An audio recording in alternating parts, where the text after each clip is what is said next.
নমস্কার বন্ধুরা, শুরু করা যাক। কোনো একটি জল ট্যাঙ্ক সাধারণত একটি নল দ্বারা ভরাট হতে 7 ঘন্টা সময় নেয়, কিন্তু ট্যাঙ্কে ছিদ্র থাকায় ভরাট হতে আরও 2 ঘন্টা সময় বেশি লাগে।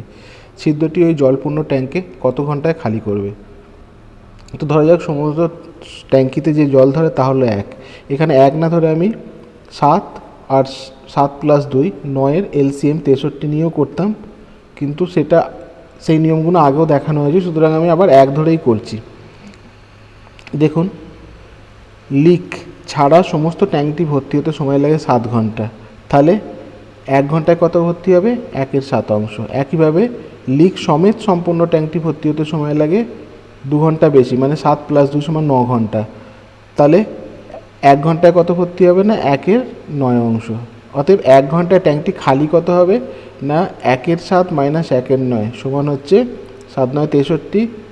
এটাকে যখন আমরা সিম্পলিফাই করব, 7 - 9 = 63, 7 আর 9 লসাগু, আর তাহলে 7 - 9 = 9 মাইনাস 7 - 9 = 63 7, তাহলে 9 - 7 সমান উত্তর হচ্ছে 2/63 অংশ। তাহলে 1 ঘন্টায় যদি 2/63 অংশ খালি করে, বা উল্টোভাবে আমরা বলতে পারি 2/63 অংশ খালি হয় 1 ঘন্টায়, তাহলে 1 অংশ বা সমগ্র ট্যাঙ্কটি খালি কত হবে? না 1/2/63 ঘন্টায়, বা 63/2 ঘন্টায়, বা 31.5 ঘন্টায়। পরের অঙ্ক,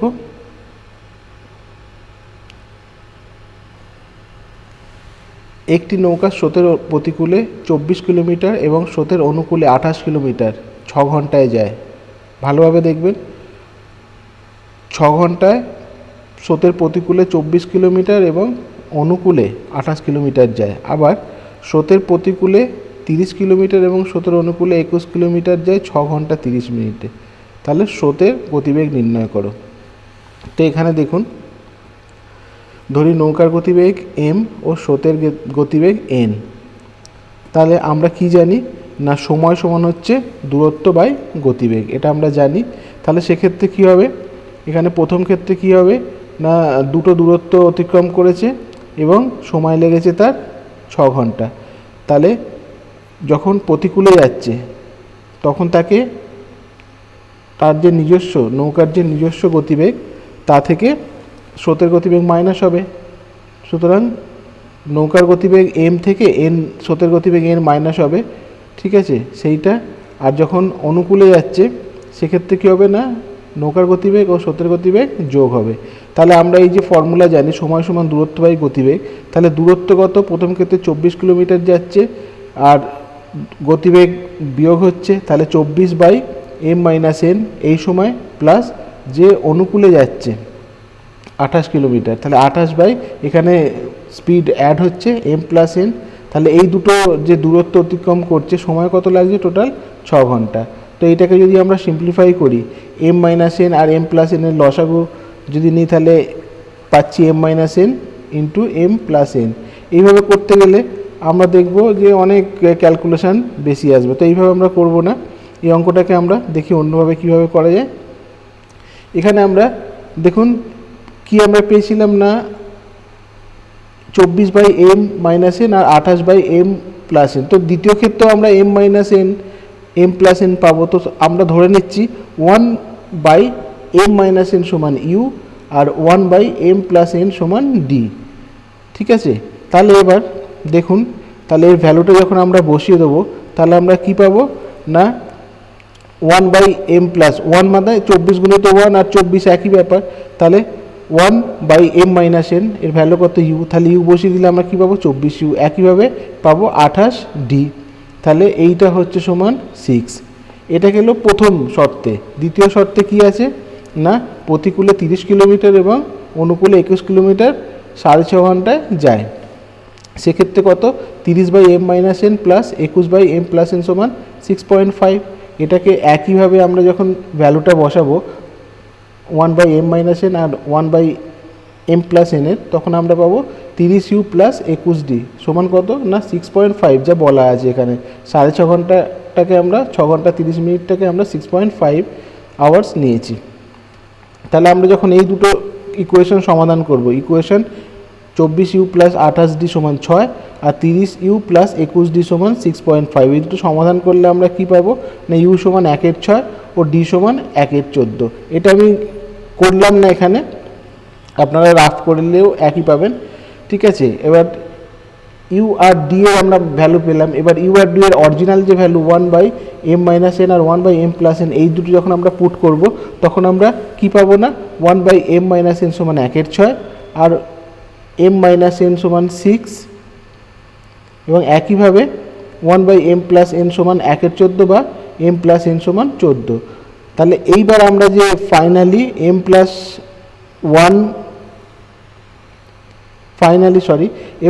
আমরা m-n সমান 6 এবং m+n সমান যে 14 পেলাম, এই দুটোকে যখন আবার সিম্পলিফাই করব তখন আমরা পাবো m সমান 10 ও n সমান 4। তো আমাদেরকে এখানে প্রশ্নতে কি বলেছিল না স্রোতের গতিবেগ নির্ণয় করো। স্রোতের গতিবেগ আমরা ধরেছিলাম n, তাহলে n এর ভ্যালু কি পেলাম আমরা 4। তাহলে উত্তর কত হবে না স্রোতের গতিবেগ 4 কিলোমিটার প্রতি ঘন্টা। বন্ধুরা, অঙ্ক এত শক্ত আসার চান্স খুবই কম, তবু অনেকের অনুরোধে আমি এই রকম অঙ্কটা দিলাম, ঠিক আছে। দেখা যাক পরের অঙ্ক। যদি কোনো সংখ্যার 1/3 1/4 15 হয় তবে সেই সংখ্যাটির 3 দশমাংশ কত? অঙ্ক সহজ, কিন্তু বোঝার ব্যাপার আছে, ঠিক আছে। কোনো একটি সংখ্যা ধরে নিই n, তার 1/3 1/4 সমান 15, তাহলে n এর 1/3 1/4 সমান হচ্ছে 15। তাহলে এটাকে আমরা সিম্পলিফাই করে নিলাম। তাহলে কি হলো না n এর মানে আমরা জানি গুণিত, তাহলে n গুণিত 1/3 গুণিত 1/4 সমান 15, তাহলে গুণ করে নিলে কত n/3 × 4 সমান 15। বা এটাকে আরও সিম্পলিফাই করলে কী হবে না n সমান হচ্ছে 15 গুণিত 3 গুণিত 4 সমান 180। কিন্তু আমাদের উত্তর চেয়েছে সেই সংখ্যাটির 3 দশমাংশ। সংখ্যাটা তো আমরা পেয়ে গেলাম 180, তার 3 দশমাংশ, তাহলে 180 গুণিত 3/10, তাহলে এটা আমরা কত ফাইনাল উত্তর পাবো না 54। পরের অঙ্ক, আয়েশার বাবা যখন 38 বছর তখন আয়েশার জন্মগ্রহণ করে। তার থেকে 4 বছরের ছোট তার ভাইয়ের যখন জন্ম হয় তখন তার মায়ের বয়স 36 বছর। তার পিতামাতার বয়সের মধ্যে পার্থক্য কত? তো দেখুন, আয়েশা যখন জন্মগ্রহণ করে তখন আয়েশার বাবার বয়স 38, তার 4 বছর পরে তার ভাইয়ের জন্মগ্রহণ করে। তখন যখন আয়েশার ভাই জন্মগ্রহণ করে তখন আয়েশার মায়ের বয়স ছিল 36। তাহলে 4 বছর আগে, মানে আয়েশার ভাইয়ের জন্মের 4 বছর আগে তার মায়ের বয়স কত ছিল না 36 - 4 32 বছর। তাহলে 32 বছর সেই সময় আয়েশার জন্মগ্রহণ করেছিল, তাহলে সেই সময় তাদের পার্থক্য কত?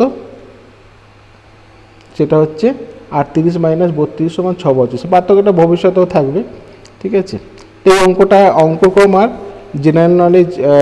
জেনারেল ইন্টেলিজেন্স বেশি। পরের অঙ্ক,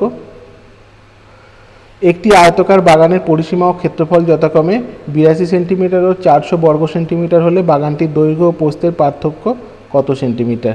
তো একবার আমরা আয়তক্ষেত্রের ফর্মুলাটা দেখে নেব। আয়তক্ষেত্রের ক্ষেত্রফল সমান দৈর্ঘ্য গুণিত প্রস্থ এবং পরিসীমা হচ্ছে 2 গুণিত দৈর্ঘ্য প্লাস প্রস্থ। তো এখানে কি বলা আছে, আয়তকার বাগানের পরিসীমা ও ক্ষেত্রফল দেওয়া আছে। তাহলে পরিসীমা আমরা কি দেখলাম না 2 দৈর্ঘ্য গুণিত প্রস্থ, আর ক্ষেত্রফল কত আছে না 400 বর্গ সেন্টিমিটার। আমাদেরকে বের করতে হবে, আমরা যদি ধরি যে দৈর্ঘ্য হচ্ছে a আর প্রস্থ হচ্ছে b, তাহলে আমাদের কি বের করতে হবে না এর ডিফারেন্স a - b বের করতে হবে। এখানে কি বলা আছে a × b সমান 400 বা ab সমান 400 এবং 2 × a + b বলা আছে 42। আমাদের বের করতে হবে a - b। আমরা জানি 2a + b সমান হচ্ছে 82, যা দেয়া আছে। আমরা যদি এখান থেকে এবির মান বের করি তাহলে পাবো 41। এবার আমরা যদি উভয় পক্ষকে স্কোয়ার করি তাহলে কী হবে a + b, এটা হোল স্কোয়ার হয়ে গেল আর 41 এর হোল স্কোয়ার। এবার দেখুন ফর্মুলা অনুযায়ী আমরা কি জানি না a + b এর হোল স্কোয়ার সমান হচ্ছে a - b এর হোল স্কোয়ার প্লাস 4ab। আমাদের তো a - b বের করতে হবে, সুতরাং আমরা এটাকে এইভাবেও লিখতে পারি। সুতরাং কী হচ্ছে না a - b হোল স্কোয়ার প্লাস 4ab সমান 41 এর হোল স্কোয়ার। এবার আমরা এবির ভ্যালু বলাই আছে এখানে 400, তাহলে 400 যদি আমরা বসাই তাহলে আমরা কি পাবো 4 × 400 সমান হচ্ছে 1600 1600টাকে আমরা যদি ডান দিকে নিয়ে আসি তাহলে 41 স্কোয়ার মাইনাস 1600 মানে আবার আমরা এটাও জানি 1600 মানে হচ্ছে 40-এর স্কোয়ার। তাহলে আমরা কি দেখছি এখানে 41-এর স্কোয়ার তো অলরেডি আছে মাইনাস 40-এর স্কোয়ার। তাহলে এইখানে আমরা এ স্কোয়ার মাইনাস বি স্কোয়ারের যে ফর্মুলা আমরা জানি সেটা যদি আমরা পুট করি, দেখুন এই অঙ্কটা আপনি ক্যালকুলেশন করেও করতে পারেন, কিন্তু তাতে অনেক লেন্দি হবে, ভুল যাওয়ার চান্স থাকবে। আমি এই অঙ্কটা স্টেপ একটা বেশি হতে পারে, কিন্তু নির্ভুলভাবে হওয়ার জন্য এটাকে আমি দেখালাম। এখানে 41-এর স্কোয়ারটাকে আমি আগেই ভাঙতে পারতাম, ভাঙিনি এই একই কারণে। সুতরাং দেখুন আমি কি পেয়ে গেলাম 41 স্কোয়ার মাইনাস 40 স্কোয়ার। তাহলে আমরা কি জানি এ স্কোয়ার মাইনাস বি স্কোয়ারের ফর্মুলা হিসাবে 41 প্লাস 40 আর 41 মাইনাস 40। তাহলে এখানে দেখুন আরামসে আপনার 40 40 80 81 গুণিত 41 থেকে 40 বাদ দিলে 1, তাহলে 81 গুণিত 1 সমান 81 হবে। তাহলে এ মাইনাস বি স্কোয়ার সমান হচ্ছে 81।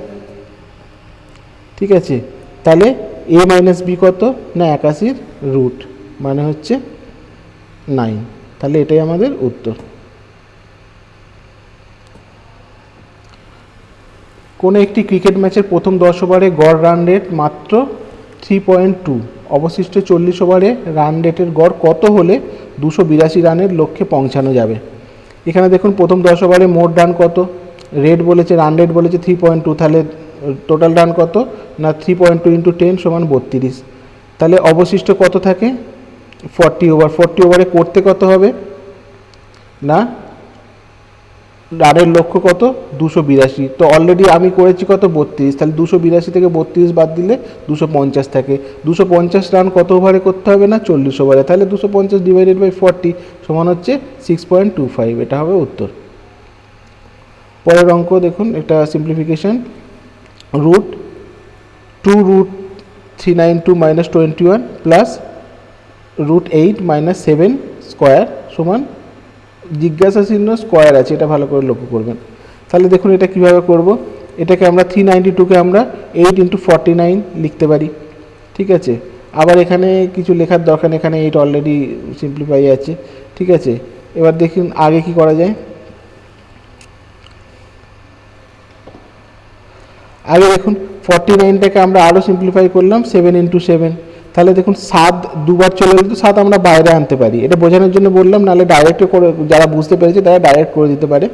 ঠিক আছে, বোঝানোর জন্য। তাহলে 7 বাইরে চলে এলে কত হলো না 7 দুগুণে 14 রুট 8, 2 ইন্টু 7 7 দুগুণে 14 রুট 8 মাইনাস 21 প্লাস এটা তো আছেই আপনার রুট 8 মাইনাস 7 স্কোয়ার। তাহলে এইখানে আপনি একটু লক্ষ্য করবেন,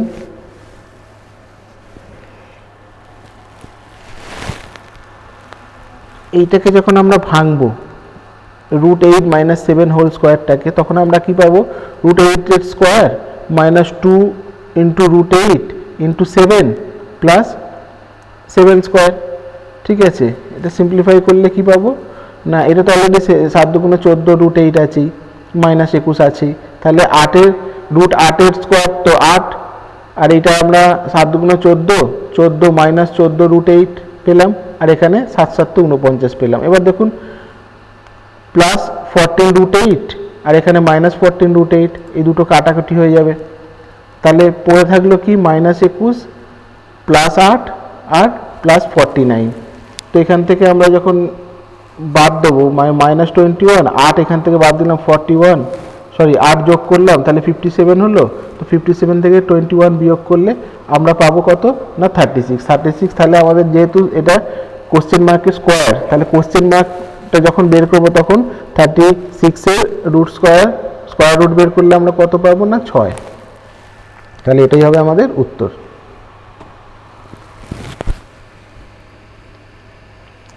এই অঙ্কগুলো বোঝানোর জন্য আমি অনেকটা সময় নিচ্ছি, আদারওয়াইজ এই অঙ্কগুলো খুব একটা লেন্দি না, জাস্ট আপনার দেখে বুঝতে হবে যে আমি কীভাবে অঙ্কটা অ্যাপ্রোচ করলে খুব কম সময় এবং নির্ভুলভাবে করতে পারবো। আর বন্ধুরা যদি এই ভিডিওটি ভালো লেগে থাকে তো অবশ্যই লাইক করবেন, এবং আরও যদি ভালো লেগে থাকে তো চ্যানেলটি অবশ্যই সাবস্ক্রাইব করবেন। Thank you. পরের অঙ্ক তিন ব্যক্তির বর্তমান বয়সের অনুপাত 4:7:9। 8 বছর আগে তাদের বয়সের যোগফল ছিল 56 বছর, তাদের বর্তমান বয়স কত? ধরি তাদের বয়স হলো 4y, 7y এবং 9y। তাহলে তাদের বর্তমান মোট বয়স কত হলো না 4y + 7y + 9y = 20y।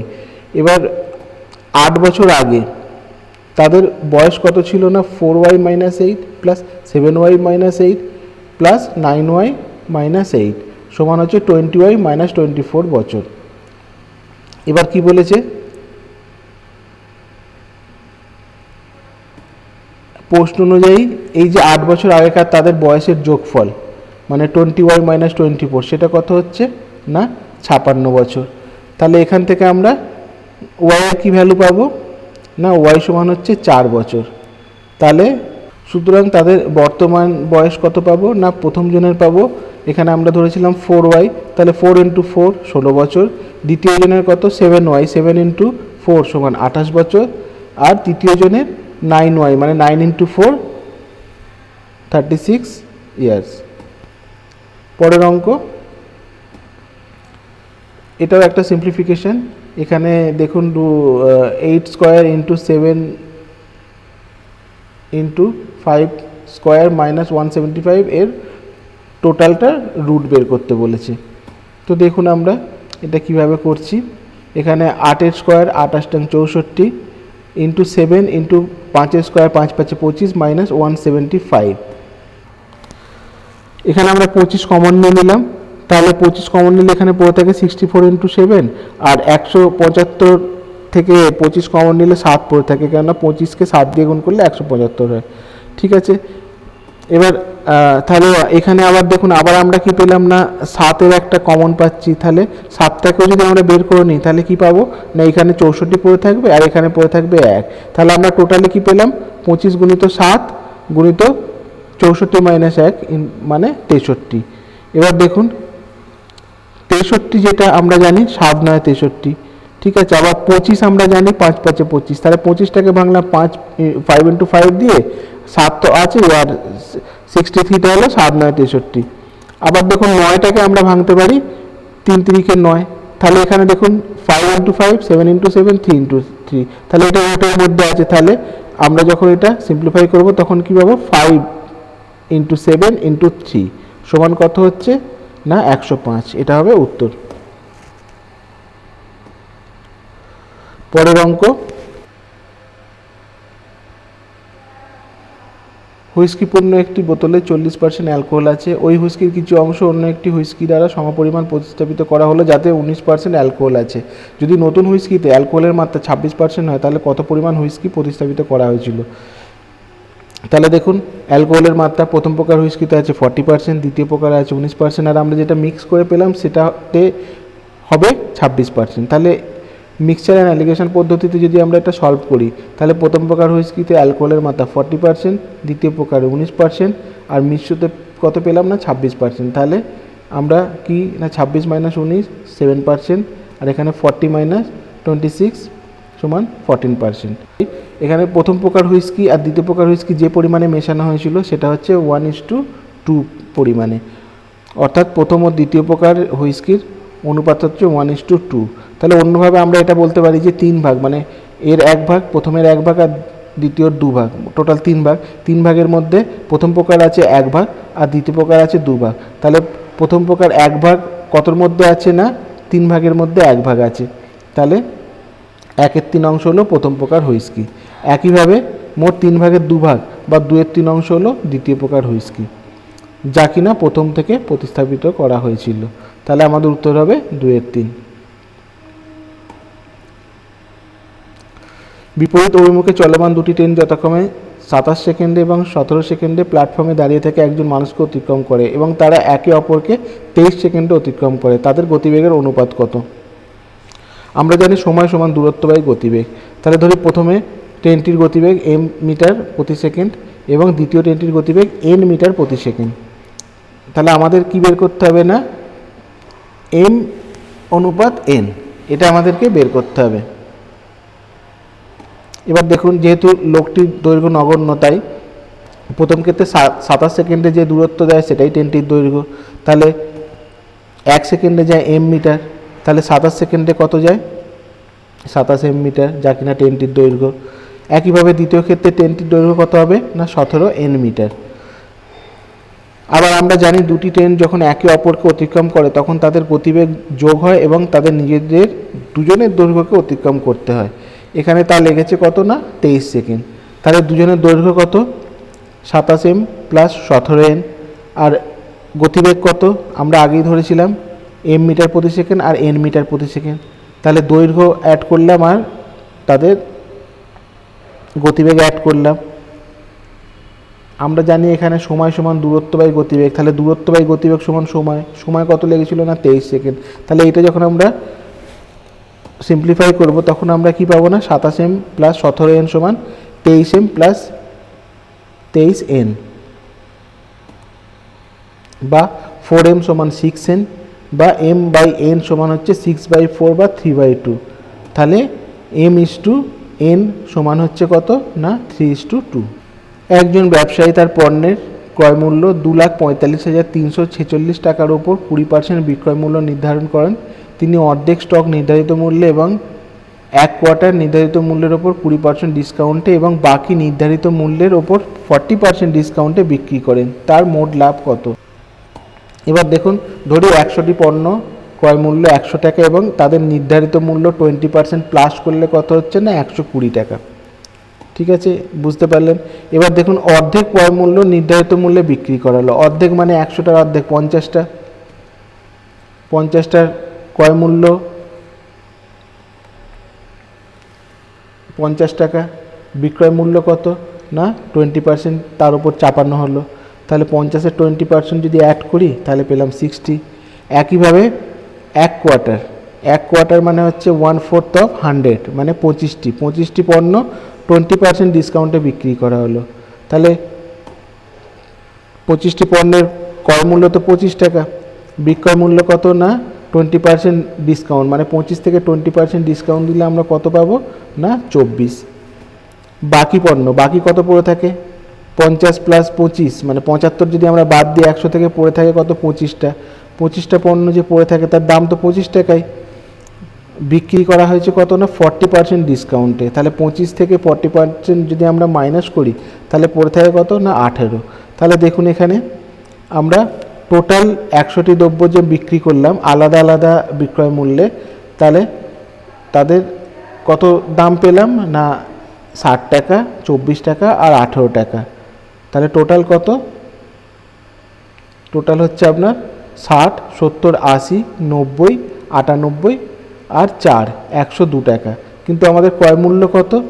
না 100 টাকা। তাহলে 102 থেকে 100 টাকা বাদ দিলে কত থাকে? না 2 টাকা। তাহলে আমাদের লাভের পার্সেন্টেজ কত হলো? না 2%। তাহলে এটাই হবে উত্তর। একটি ট্রেন কোনো স্টেশনে না থেমে 60 কিলোমিটার প্রতি ঘন্টা এবং থেমে 40 কিলোমিটার প্রতি ঘন্টা যাত্রা করে। 300 কিলোমিটার একটি যাত্রাপথে যদি স্টেশনে থামতে থামতে যায় তবে ট্রেনটির কত সময় লাগবে? আমরা জানি সময় সমান দূরত্ব বাই গতিবেগ। না থামলে সময় কত লাগছে? না 300 কিলোমিটার জার্নি, আর স্পিডে কত যাচ্ছে? 60 কিলোমিটার, 5 ঘন্টা লাগবে। আর যদি থেমে থেমে যায় তাহলে কত? 300 কিলোমিটার জার্নি 40 কিলোমিটারে যাচ্ছে, তাহলে সময় কত লাগছে? 7.5 ঘন্টা। তাহলে কত অতিরিক্ত সময় লাগছে? না 7.5 মাইনাস 5 সমান হচ্ছে 2.5 আওয়ার্স। এটা হবে উত্তর। এ একটি দ্রব্য বিকে 7.5% লাভে ও বি ওই দ্রব্য সিকে 17.5% লাভে বিক্রি করে, তবে মোট প্রকৃত লাভ কত?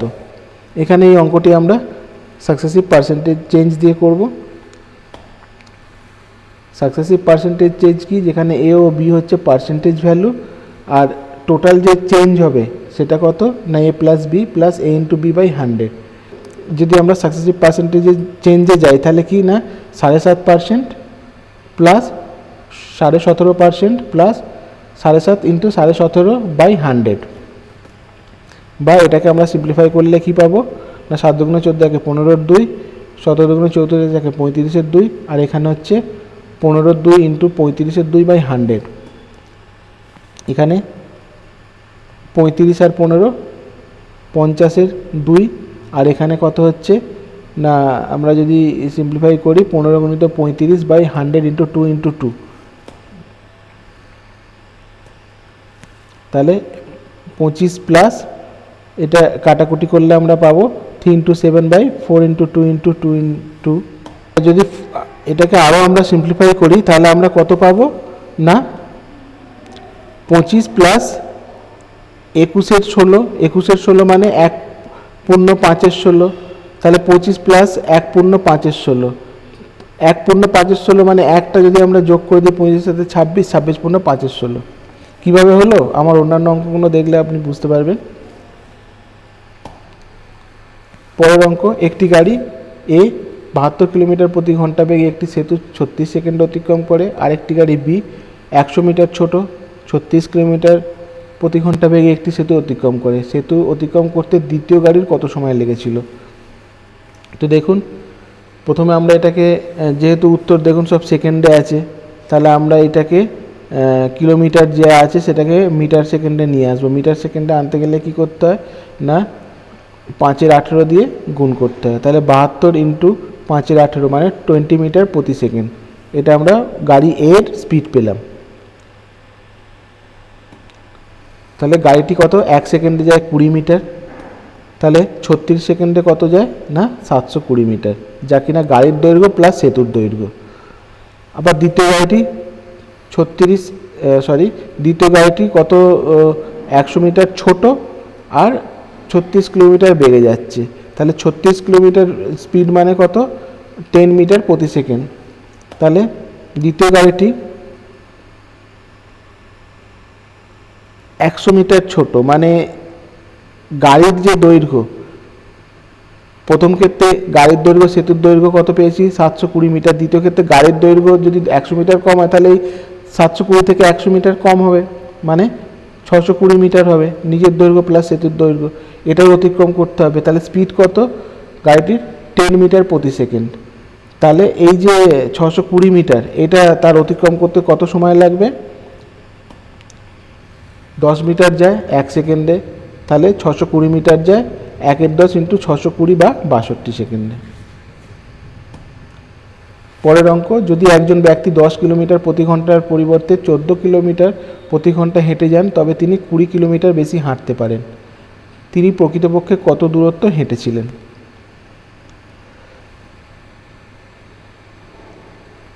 এই অঙ্কটিতে অ্যাকচুয়াল দূরত্ব ও সময়ের কোনো পরিবর্তন হচ্ছে না, কেবলমাত্র গতিবেগ পরিবর্তিত হচ্ছে, ফলে ওই ব্যক্তি অতিরিক্ত 20 কিলোমিটার হাঁটতে পারেন, এটাই বলা আছে। তাহলে আমরা জানি সময় সমান দূরত্ব বাই গতিবেগ। প্রথম ক্ষেত্রে সময় কত, দূরত্ব বাই গতিবেগ, দূরত্ব তো ফিক্স আছে, গতিবেগ কত যাচ্ছে মিটার। দ্বিতীয় ক্ষেত্রে কি না দূরত্ব একই আছে, গতিবেগ কত না 14 কিলোমিটার, আর দূরত্ব প্লাস 20 কিলোমিটার এক্সট্রা যেতে পারে।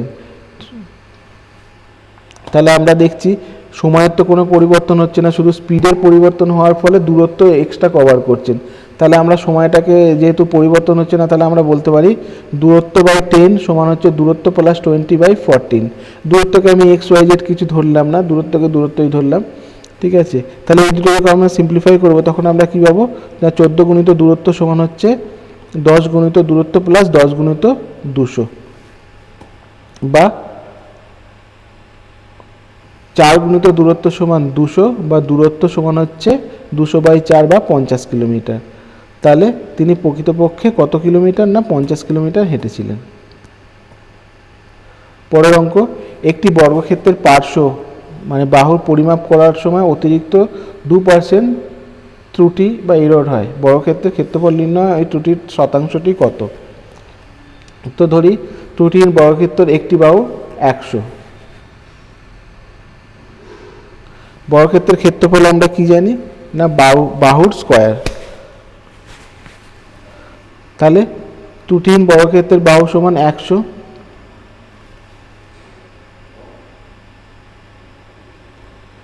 ত্রুটিপূর্ণ বর্গক্ষেত্রের বাহু যেহেতু 2% ত্রুটি হয়েছিল, তাহলে 2% অ্যাড করে দিলে কত না 102 হয়ে গেল। তাহলে এবার দেখুন ত্রুটিহীন ক্ষেত্রফল কত হচ্ছে 100 স্কয়ার সমান হচ্ছে আপনার 1-এর পরে 4টে শূন্য, ত্রুটিপূর্ণ ক্ষেত্রফল কত না 102 স্কোয়ার। এটাকে আমরা নর্মাল না গুণ করে এটাকে আমরা 100+2 মানে a প্লাস বি এর হোল স্কোয়ার এইভাবেও করতে পারি। তাহলে 100+2 এর হোল স্কোয়ার করে এইভাবে বের করলে আমরা কী পাবো না 10404। তাহলে কত আমাদের এক্সট্রা হয়ে গেল না 10404 থেকে 10000 যদি মাইনাস করি তাহলে পাবো 404। তাহলে এইটা হচ্ছে আমাদের ত্রুটিটা কতর মধ্যে হয়েছে না 10,000-এ হয়েছে। তাহলে আমরা যখন পার্সেন্টেজ বের করবো তাহলে 404/10,000 গুণিত 100 করলে আমরা কত পাবো 4.04। এটা হবে আমাদের উত্তর। যদি একটি নল দিয়ে কোনো চৌবাচ্চার 3/5 অংশ পূর্ণ করতে 21 মিনিট সময় লাগে, তবে 15 মিনিটে চৌবাচ্চার কত অংশ পূর্ণ হবে? দেখুন এখানে 3/5 অংশ পূর্ণ করতে সময় লাগে 21 মিনিট। তাহলে এক অংশ বা সম্পূর্ণ চৌবাচ্চাটি পূর্ণ করতে কত সময় লাগে না 21/3/5 বা 21 গুণিত 5/3 সমান 35 মিনিট। তাহলে 35 মিনিটে পূর্ণ হয় এক অংশ, এটাই আমরা বলতে পারি।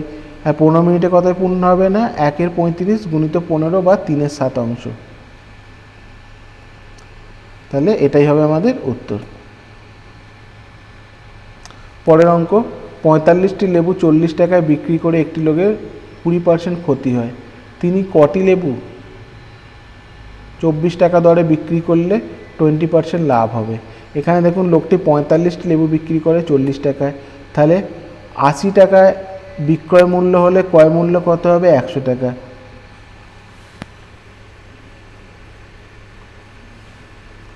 যেহেতু 20% ক্ষতি এখানে বলা আছে, আমরা এটা জাস্ট ধরলাম 20% ক্ষতি মানে কি আমরা বলতে পারি না 80 টাকায় বিক্রয় মূল্য হলে ক্রয় মূল্য হবে 100 টাকা। তাহলে সেইভাবে যদি 40 টাকা বিক্রয় মূল্য হয় তাহলে ক্রয় মূল্য কত হবে না 50 টাকা। 45 লেবুর ক্রয় মূল্য কত 50 টাকা পেলাম আমরা। তাহলে 100 টাকা ক্রয় মূল্য হলে বিক্রয় মূল্য হবে 120 টাকা। যখন আমরা এটা 20% লাভে হিসাবে আমরা দেখব, তাহলে 50 টাকা ক্রয় মূল্য হলে বিক্রয় মূল্য কত হবে না 120/100 গুণিত 50 সমান 60 টাকা। সুতরাং 50টি লেবুর বিক্রয় মূল্য 60 টাকা। 60 টাকা তাকে বিক্রি করতে হবে 45টি লেবু। তাহলে 24 টাকায় তাকে কত বিক্রি করতে হবে না 45/60 গুণিত 24 সমান 18টি লেবু। এটাই হবে উত্তর।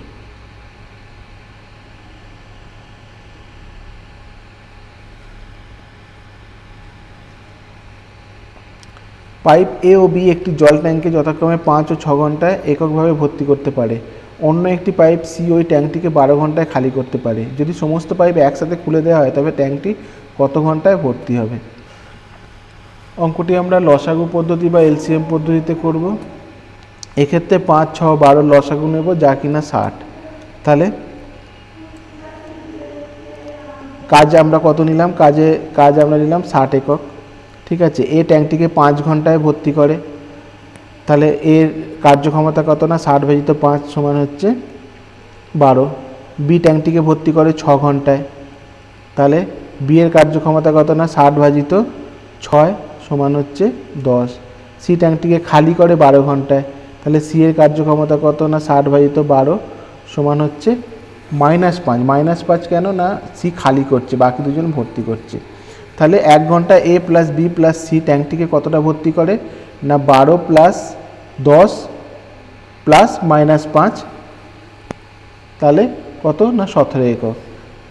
ভালো করে দেখুন 12 আর 10-এ 22, আর এখানে যেহেতু -5 আছে তাহলে 22 থেকে 5 বার হয়ে গেল 17। তাহলে 1 ঘন্টায় এ প্লাস বি প্লাস সি মিলিতভাবে 17 একক জল ভর্তি করে। যদি সমস্ত পাইপ একসাথে খুলে দেওয়া হয় তবে ট্যাঙ্কটি ভর্তি হবে কত সময় না 1 ঘন্টায় বা 17 একক ভর্তি হয় 1 ঘন্টায়, তাহলে 60 একক ভর্তি হবে কত না 60/17 সমান 60-এর 17 ঘন্টায়।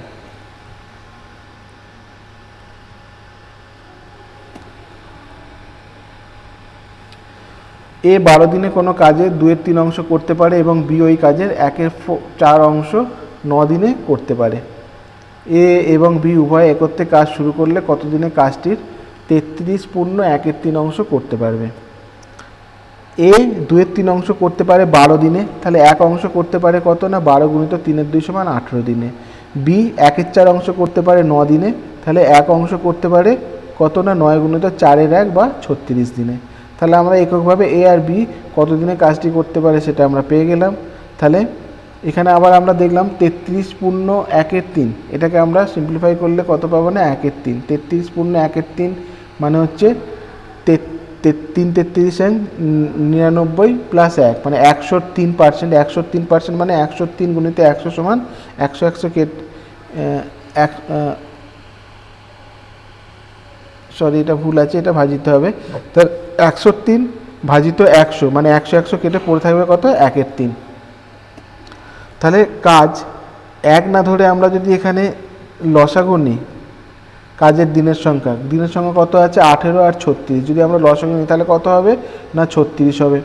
ঠিক আছে, তাহলে কর্মী কত এ আর বি দুজন আছে, এই কাজটি 18 দিনে করে, কত করে না 36 ইউনিট ভাজিত 18 মানে ক্ষমতা হচ্ছে 2 একক। বি কাজটি 36 দিনে করে, তাহলে কার্যক্ষমতা কত না 36 ভাজিত 36 সমান হচ্ছে 1। তাহলে এ আর বি মিলিত হবে একদিনে কত করে 2 আর 1 3 একক কাজ করে একদিনে, অর্থাৎ 3 একক কাজ একদিনে করে। 36 একক কাজ কত দিনে করবে না 36 ভাজিত 3 সমান 12 দিনে। তাহলে 12 দিনে যদি মিলিতভাবে করে কত 36 একক কাজ, কিন্তু আমাদের কত বলেছে না 1/3 অংশ কাজের, টোটাল কাজের 1/3 অংশ। তাহলে 36 গুণিত 1/3 অংশ কাজ কত সময় লাগবে না 36 ভাজিত 3 গুণিত 1/3 সমান হচ্ছে 12 গুণিত 1/3 বা 4 দিনে। অ্যাকচুয়ালি আমি এখানে 36 ভাজিত 3 এখানে কনফিউশন হবে না, 36 দিনটা আমরা আগে 12 দিনটা বের করে 12 দিনকে ডাইরেক্ট 1/3 করলেও আপনি পেয়ে যেতেন। এই লাইনটা আমি এক্সট্রা লিখেছি বোঝানোর জন্য। ঠিক আছে, তাহলে মিলিতভাবে কত দিনে করে 12 দিনে সমস্ত কাজটা। তাহলে অনলি 1/3 অংশ যদি কাজ করতে হয় তাহলে 12 গুণিত 1/3 সমান কত হচ্ছে না 4 দিনে। এটা হবে উত্তর। পরের অঙ্ক দেখুন, 126 টাকা প্রতি কেজি এবং 135 টাকা প্রতি কেজি দরে 2 প্রকার চা তৃতীয় একটি চায়ের সাথে 1:1:2 অনুপাতে মেশানো হয়। যদি মিশ্রিত চায়ের প্রতি কেজির মূল্য 153 টাকা হয় তাহলে তৃতীয় চায়ের প্রতি কেজির মূল্য কত ছিল। ধরি প্রথমটি 1 কেজি, দ্বিতীয়টি 1 কেজি এবং তৃতীয়টি 2 কেজি মেশানো হয়েছিল এবং তৃতীয় চাটির দাম পি প্রতি কেজি। তাহলে প্রথমটির 1 কেজির দাম কত না 126 টাকা, দ্বিতীয়টির 1 কেজির দাম 135 টাকা, তৃতীয়টির 2 কেজির দাম কত না যেহেতু পি ধরেছি আমি 2p টাকা। তাহলে মোট কত হলো 4 কেজির দাম কত 126 প্লাস 135 প্লাস 2p সমান 261 প্লাস 2p টাকা। মিশ্রিত চায়ের 1 কেজির দাম কত না 261 প্লাস 2p বাই 4 সমান হচ্ছে এখানে কি বলা আছে না 153 মিশ্রিত চায়ের দাম। তাহলে 261 প্লাস 2p বাই 4 সমান 153 টাকা হলে এটাকে যখন আমরা সিম্পলিফাই করব তখন পি এর ভ্যালু আমরা পাবো 175.5 টাকা। পরের অঙ্ক, 3 জন অংশীদার 5:7:8 অনুপাতে ব্যবসার লভ্যাংশ ভাগ করে। তারা যথাক্রমে 14 মাস, 8 মাস এবং 7 মাস ব্যবসায় অংশ নিয়ে থাকলে তাদের বিনিয়োগের অনুপাত কী ছিল। তাহলে দেখুন, ধরি 14 মাসে প্রথম জন বিনিয়োগ করে x টাকা, 8 মাসে দ্বিতীয় জন বিনিয়োগ করে y টাকা এবং 7 মাসে তৃতীয় জন বিনিয়োগ করে z টাকা। তাহলে তাদের লভ্যাংশের অনুপাত কত হবে না 14 গুণিত x মানে সময় গুণিত মূলধন 14 গুণিত x। একইভাবে দ্বিতীয় জন কত 8y, তৃতীয় জন 7z। তাহলে এদের অনুপাত কত হবে 14x:8y:7z। প্রশ্ন অনুযায়ী কী বলেছে, এই যে অনুপাত 14x:8y:7z সেটা হচ্ছে কত 5:7:8। অতএব এটাকে আমরা যদি এইভাবে লিখতে পারি 14x/8y সমান হচ্ছে 5/7 বা 40y সমান 98x সিম্পলিফাই করে যেটা পাবো, বা y সমান পাবো কত না 98x বাই 40 বা 49x বাই 20। একইভাবে 14x বাই 7z সমান হচ্ছে 5/8, বা এটাকে আমরা যদি সিম্পলিফাই করি পাবো z সমান 16x বাই 5। তাহলে এদের বিনিয়োগের অনুপাত কি হবে না x:y:z। আমাদের তো বিনিয়োগের মূলধন বের করতে বলেছে, আর বিনিয়োগ আমরা ধরেছিলাম xyz।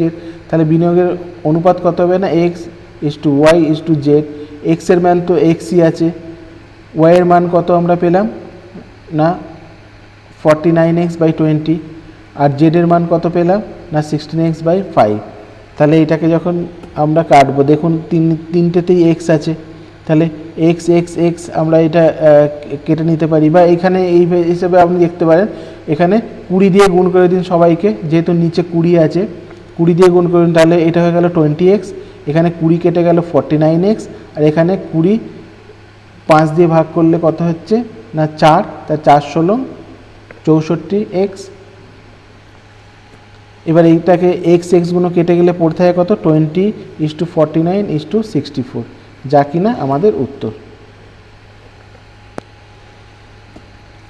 পরের অঙ্ক, বাৎসরিক কত শতাংশ সরল সুদের হারে কোনো মূলধন 10 বছরে 3 গুণ হবে। ধরি মূলধন 100 টাকা, 10 বছরে হয় 3 গুণ মানে 300 টাকা। তাহলে 10 বছরের সুদ কত পেলাম, ছিল তো 100 টাকা, হয়ে গেল 300 টাকা, তাহলে সুদ কত 200 টাকা। তাহলে সুদের হার কত না 1 বছরে 10 বছরে 200 টাকা পেলে 1 বছরে কত পাবো না 200/10 বা 20 টাকা। তাহলে 1 বছরে যদি 20 টাকা সুদ হয় 100 টাকায়, তাহলে আমরা কত বলতে পারি সুদের হার 20%।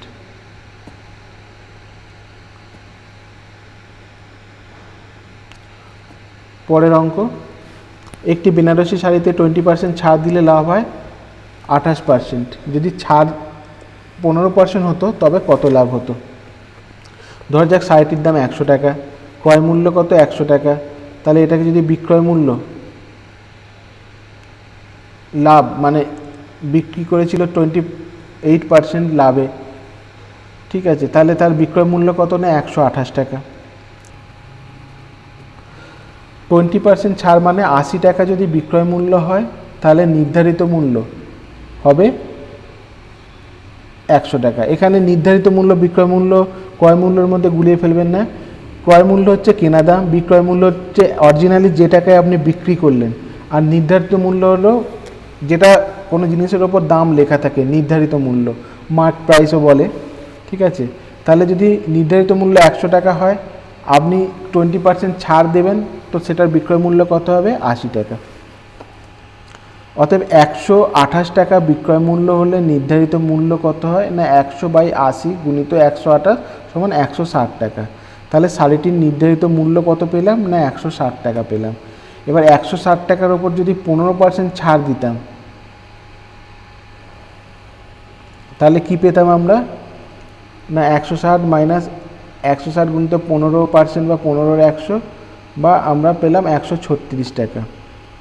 অতএব 15% ছাড় দিলে 100 টাকায় কত লাভ হতো না 136 মাইনাস 100 সমান 36 টাকা। এটাই হবে উত্তর, অর্থাৎ লাভের হার 36%। তাহলে বন্ধুরা আজ এই পর্যন্তই, ভালো লাগলে লাইক করবেন, থ্যাংক ইউ।